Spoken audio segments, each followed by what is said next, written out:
Good afternoon, folks. Welcome back along to another little vlog of mine. My name is Andy, as always, and well, first of all, I'd love to say a big thank you very much for all of the feedback I've had from the first two episodes. It's been fantastic to read all your comments. I do love to catch up on those. So if you do have any comments from today's episode, be sure to drop them down below, and I'll get back to you on those. We've been doing a little bit of ploughing. We've been doing quite a bit today, actually. We've stopped because the fitter is here. They're putting the Greenstart on the front, so we'll be getting some GPS guidance from now on. So we've had to stop our ploughing, but that's not too much of a bad thing. We've made some good progress here, actually. We've got all this side done by the headland, and then we'll get this side finished off this afternoon and get the two headlands done as well. Elsewhere, you can see we're looking a bit more secure now. We've got a gate with a private property sign on there, so we can lock that up, but we are putting the fence up as well because, of course, we've got this footpath here, which is going to shoot straight up there. So as a result of that, there's going to be another gate around here somewhere, I think, and then the fence is going to continue up and around here. And then what we'll probably do is bring the fence up and then square it off into the side of the shed wall there. I still may well put another little wall up here just to provide a little bit more kind of just a bit more weatherproofing, really, so I can keep a bit more of a dry store here. So that's the current plan, at least. Elsewhere today, we're going to go and drive on back down to the mum and dad's place where we'll pick up the trailer. And we've also bought another trailer. This is an old little flatbed trailer. It's a bit rickety. It's seen some better days, but it can hold a few bales, and we can get some extra business hopefully with that, do a bit of hauling. So we'll get around to that one very soon, but we're slowly piecing a lot together here, actually. It shouldn't be too much longer until the fit is done. They're just kind of programming it in now. As you can see, it's obviously already fitted, but they just need to kind of program it in so it works properly. And then we'll be good to go, which would be fantastic news. We will at some point have to go and pick up some seed, but we have no loader, obviously, so we might see if we can get some smaller bags of seeds, like the 50 kilogram bags, but we'll have to wait and see. I need to make a few phone calls for that one. But yeah, everything's coming together nicely. As you can see, as we take a wander over this way, ground is pretty good. It's breaking up very nicely. Should only take one work over with the drill, and we should be good. Both of these are going to go into some spring barley, both sides, and then this here is going to be our footpath right up the middle. And then the field over there, we might put into a spring barley, we might put into some spring wheat. I haven't quite decided yet, but that's the idea over there. That feels a little wetter, actually, so it's going to take a bit more working over, I think.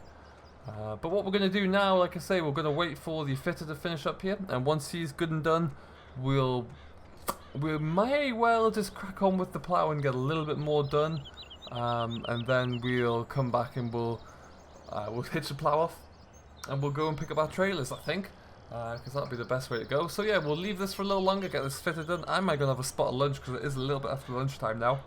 It's about 20 to 1. So I'll go have some lunch, and then we can get ourselves going. Yeah, let's go and do that. I think I need a coffee as well. We've also, I shouldn't point out, it's not fully plumbed in yet, but we have a pressure washer now. Just got to do the last bits with the water. Might have to put a few. We have a water supply here, which doesn't have much pressure, so we might put a few tanks in here and here, just to build a bit of a reservoir. But I need to look into that one. And we'll see how we get on. But yeah, lunchtime first, and then we'll move on after that.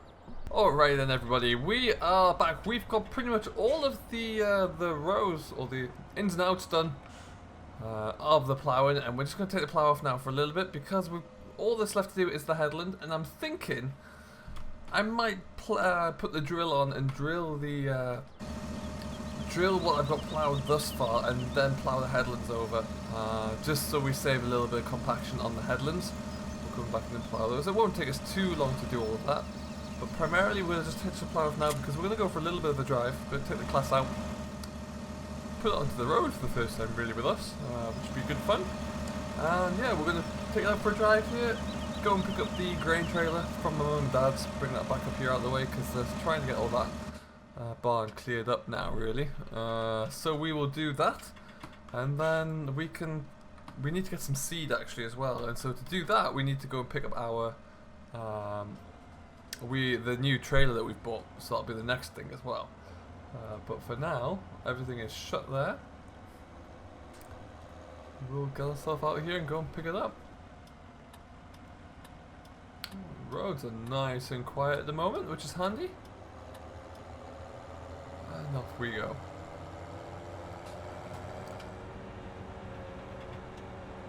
So we are going to shoot on down like we've done before. It's about a 6 mile, as the crow flies, 6 miles away.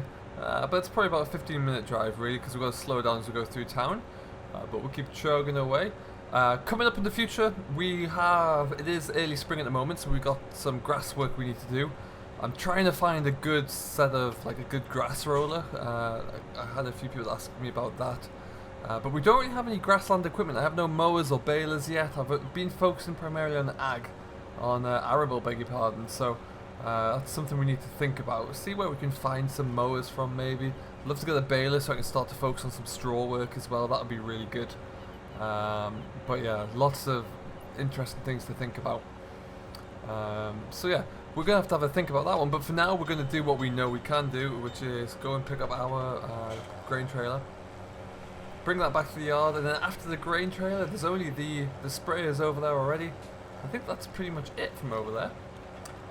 We have to go down that road there to pick up our new bale trailer, which we'll have to go and get very shortly.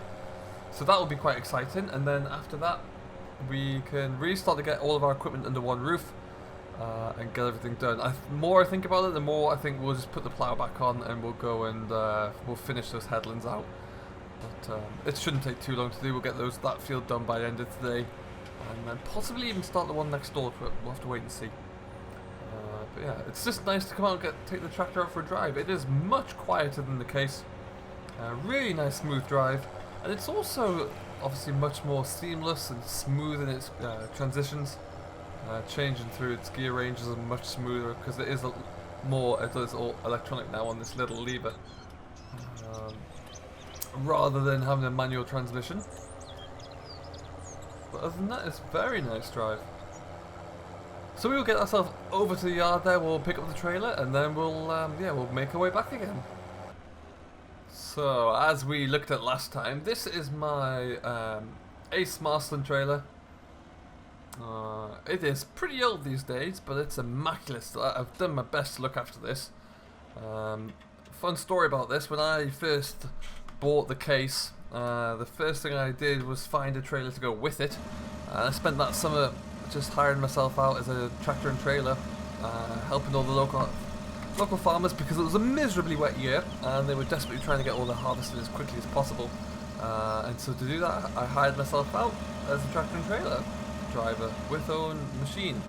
And so yeah, did quite well there. Then from there on, because it was so bad, I took a small loan so I could afford to buy an old plough, not the plough that we have now, and even an older one. That was an old Dowswell plough, a 4-furrow. Spent a lot of the autumn doing ploughing work and cultivation and just hiring myself out as a tractor driver. And that led us to kind of the bigger and better pastures where we find ourselves today. So a lot to thank this trailer for, really. It's really put a lot of work in. I'm determined to look after it and keep it as well. At some point, if we can get bigger, I wouldn't mind getting a bigger trailer, of course, but I don't think I'd ever get rid of this Marston. And it tows really nicely. It's about 10 ton, give or take, and depending upon what you put in there. If you're filling it full of wheat, you might get about 9 ton in there. But yeah, it's a lovely little tractor, lovely little trailer. Now that we've gone up a tractor size, really, with the Claas here, it should pull it perfectly well. Should be ideal.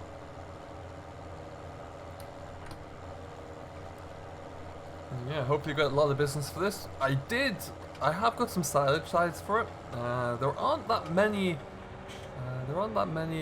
farmers in the area who still do pit silage, actually, or who need help with pit silage. There's 1 or 2 nearby where I occasionally go on when they've got a few fields that are further away and they like a little bit of help just to get those ones in. So I often go over and help there.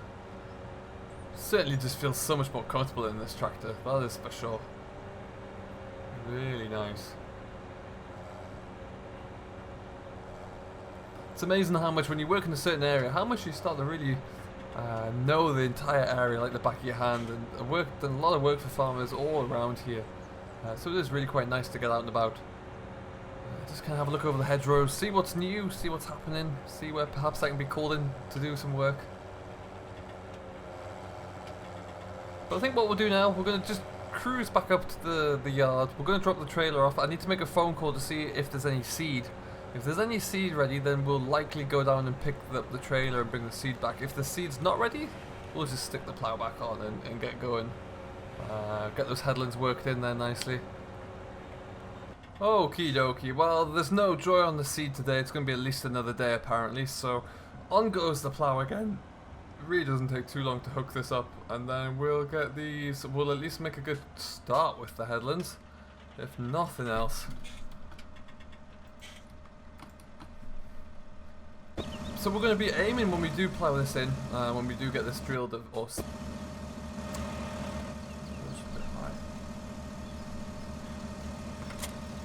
so when we can get this drilled, we are going to be aiming to get this into a molten spring barley. So a barley that will go away for your kind of, well, your beers and your lagers, really.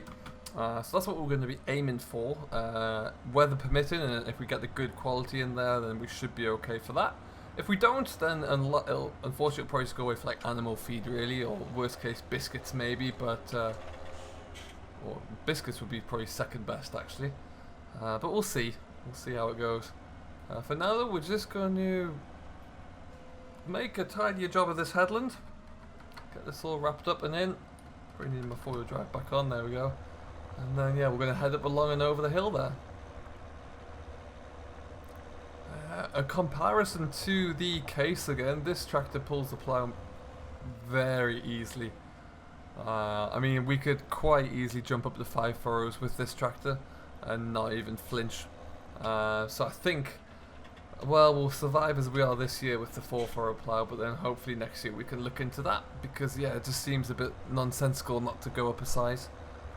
We could really speed up our process. Typically, like with the 4-furrow plough, I like to have about 4 headlands at best, so it's about a tractor's width to turn around in here, which is usually substantial.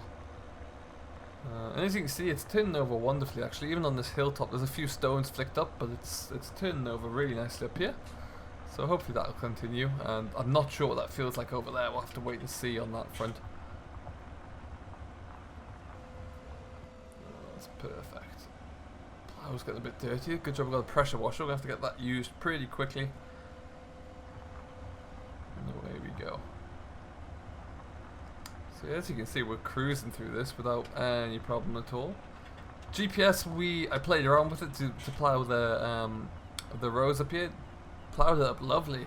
I used GPS briefly. I've driven tractors for other farmers in the area who have GPS.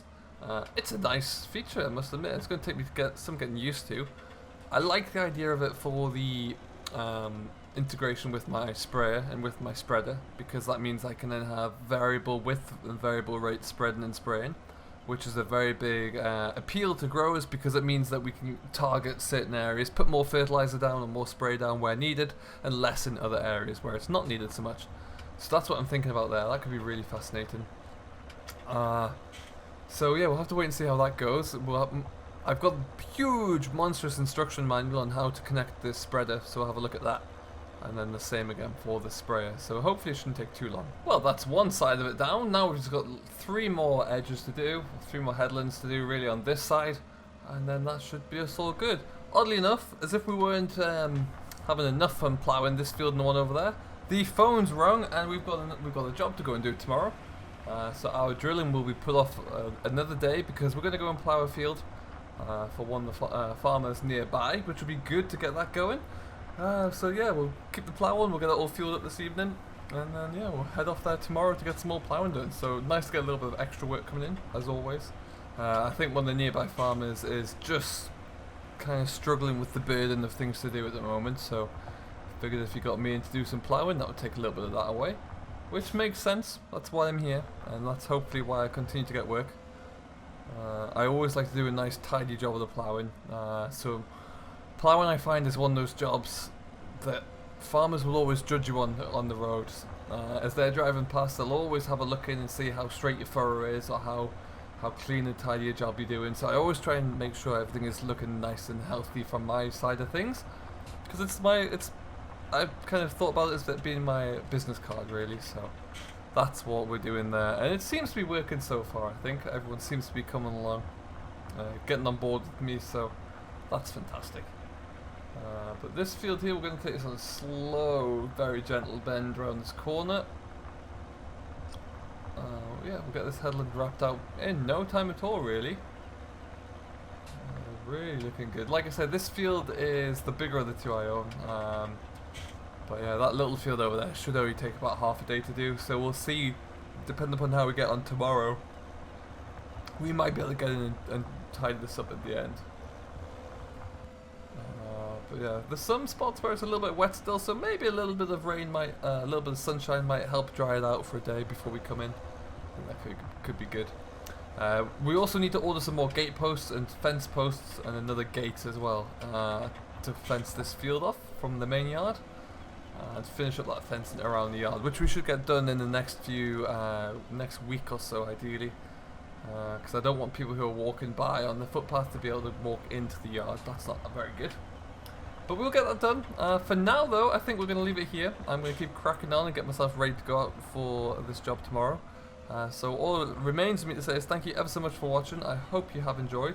If you have, don't forget to hit that like button and subscribe to Simulation for the Nation, who very kindly hosts my daily vlog here, or as close to daily as I can do it, where you'll find all the latest ongoings from myself. So until next time, I have been Andy. Thank you ever so much for watching, and we will see you in the next one. Catch you then.